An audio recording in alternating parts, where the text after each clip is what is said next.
So, some of the things that we wanted to do with Dementium 2 over the first Dementium game was kind of focus on the weapons.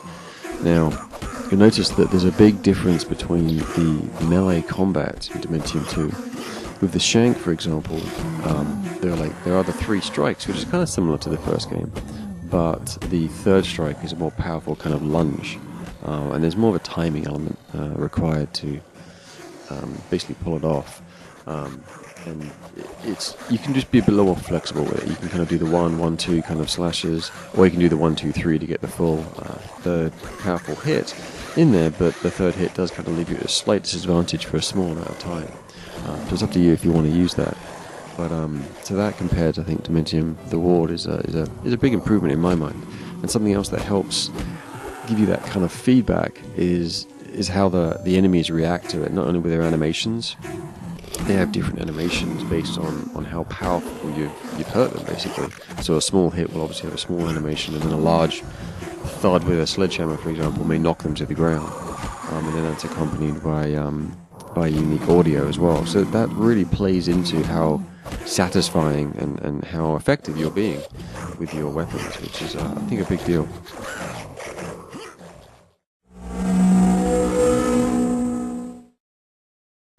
We went for a large assortment of weapons, of course. We have a good supply of melee weapons with the shank, the sledgehammer, and then moving on to the classic revolver, shotgun. But then we also have some different things, such as the flamethrower, which is a makeshift kind of flamethrower made from a Zippo lighter and an aerosol can. When you put them together, makes a nice effect. And the big challenge with that was getting the particle effect to work well. Basically, the flames and the smoke to actually look decent and kind of realistic, for DS standards. And I think the result actually worked out really well.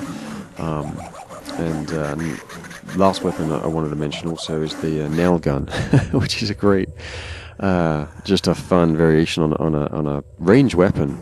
Projectile weapon, but it's got a nice feeling to it. It is different than everything's balanced differently, so it is different than the revolver or the machine gun and so on, as far as the rate of fire, the damage that's inflicted, how long it takes to reload, things like that, how much ammo you have, how many bullets it holds in each kind of cache. So that's a fun weapon. It's one of my favorites. Is the nail gun.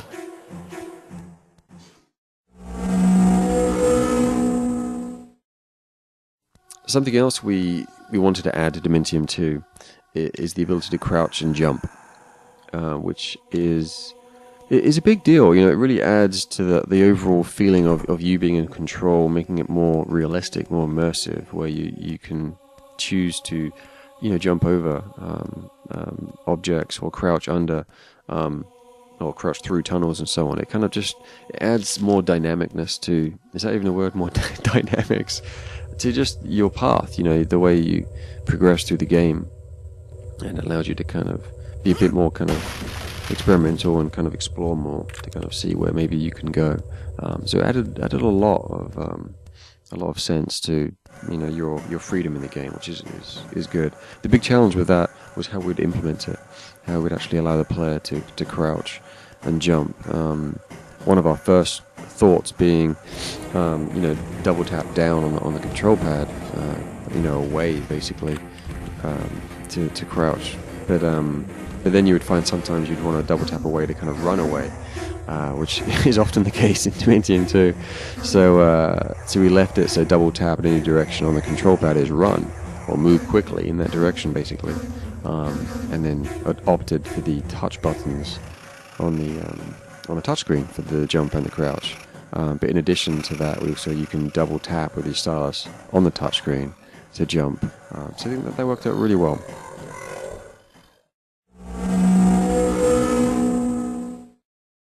One of the big improvements we wanted to make with Dementium 2 are better save points and just how the player is able to do that. So there's manual saves littered liberally throughout the game.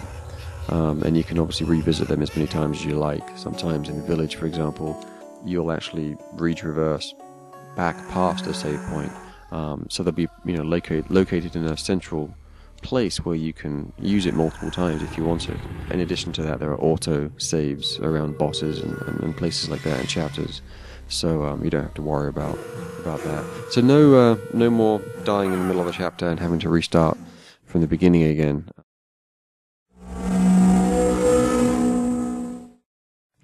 And one of the big visual differences we wanted to go for with Dementium 2 is in the environment.